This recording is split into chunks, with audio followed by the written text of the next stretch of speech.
أعوذ بالله من الشيطان الرجيم بسم الله الرحمن الرحيم وصلى الله على نبي الكريم.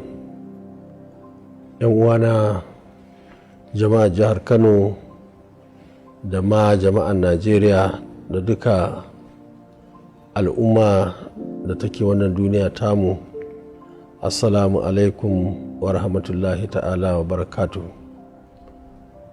Yau 20 ga watan uku shekara ta 2026, ranar da duka al'umma muka sha ruwa bayan wannan azumi na watan Ramadan na wannan shekara. Ina yi wa al'umma barka da shan ruwa, kuma ina yi mana barka da sallah, kuma ina addu'a Allah ya maimaita mana, Allah ya ba mu shekaru masu yawa, masu amfani da lafiya da gudana arziki a dukkanin al'umma da muke da su a wannan jihar Kano da kuma wannan ƙasa tamu Najeriya, da ma duk inda masoya suke a wannan duniya tamu. A wannan lokaci nake taya al'umma bakin cikin irin abubuwan da suke faruwa na abin da yake ya shafi tsaro, musamman a sassa daban-daban na wannan ƙasa tamu, musamman waɗanda 'yan ta'adda suke ɗauka, da kuma jami'an tsaronmu wanda da yawa suka rasa lafiyarsu, suka rasa rayuwarsu saboda irin ta'addanci da yake faruwa a wannan ƙasa.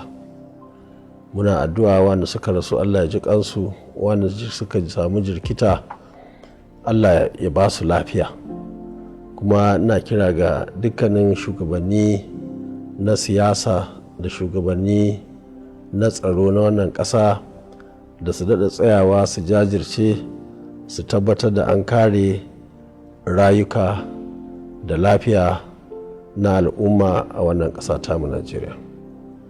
Ina so a wannan lokaci na sallah in kira ga dukkanin al'umma da muke da su, musamman a wannan jiha da ƙasa, da ya kasance sun zama mutane masu amana, mutane masu daraja, musamman mu a nan a Kano, na yanda za mu tabbatar da cewar ba mu ɓata sunanmu da cin amana ba.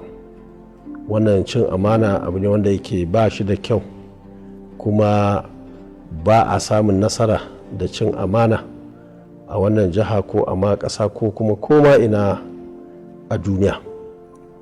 Muna kira ga iyaye su ci gaba da sa 'ya'yansu a makaranta, tun daga karatu na firamare har sakandare, har makarantu na gaba da sakandare a wannan jiha a ma ƙasa gabaki ɗaya. Wanda suke da hali za su iya sa 'ya'yansu a makarantu wanda ake biya, su ci gaba da sawa. Wanda ma suke da 'yan uwa ko makauta ko kuma wanda za su iya taimakawa wajen gyara makarantun da muke da su a wannan jiha da ma ƙasa gabaki ɗaya, musamman wannan sashi namu na arewa da aka bamu a baya. Muna kira ga a ci gaba da yin wannan tsari wanda zai taimaka mana yanzu kuma zai taimaka mana nan gaba. Muna kira ga matasa da su daina raina sana'a, a ci gaba da yin abubuwa waɗanda suke za su inganta tattalin arziki na matasa da al'umma gabaki ɗaya. Kuma muna kira ga dukkanin al'umma da take wannan jiha tamu da a ci gaba da tabbatar da cewar yaranmu sun kauce wa shan ƙwayoyi, wanda da yawa ga sunan su suke sa yara su rinka yin abubuwa marasa kyau wanda suke ɓata sunan wannan jiha da ƙasar man, da kuma suke sa mutane suke samun rauni akan abubuwa da yawa. Na kira ga dukkanin al'umma, musamman 'yan siyasa, a ci gaba da yin abubuwa wanda suke za su taimaka wa al'umma talakawa, mutane wanda suke suna da buƙatar taimako. A ci gaba da yin abubuwa wanda zai gina tsarin al'adunmu da dukkanin abubuwan da muka yarda da shi a wannan jiha da ma ƙasa gabaki ɗaya. Muna addu'a Allah ci gaba da ba mu zaman lafiya a wannan jiha da Najeriya gabaki daya.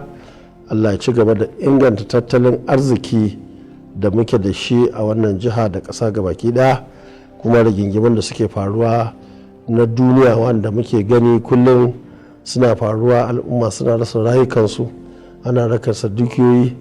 Allah ya kawo sauƙi, Allah ya dakatar da wannan abubuwa domin duniya ta zauna lafiya.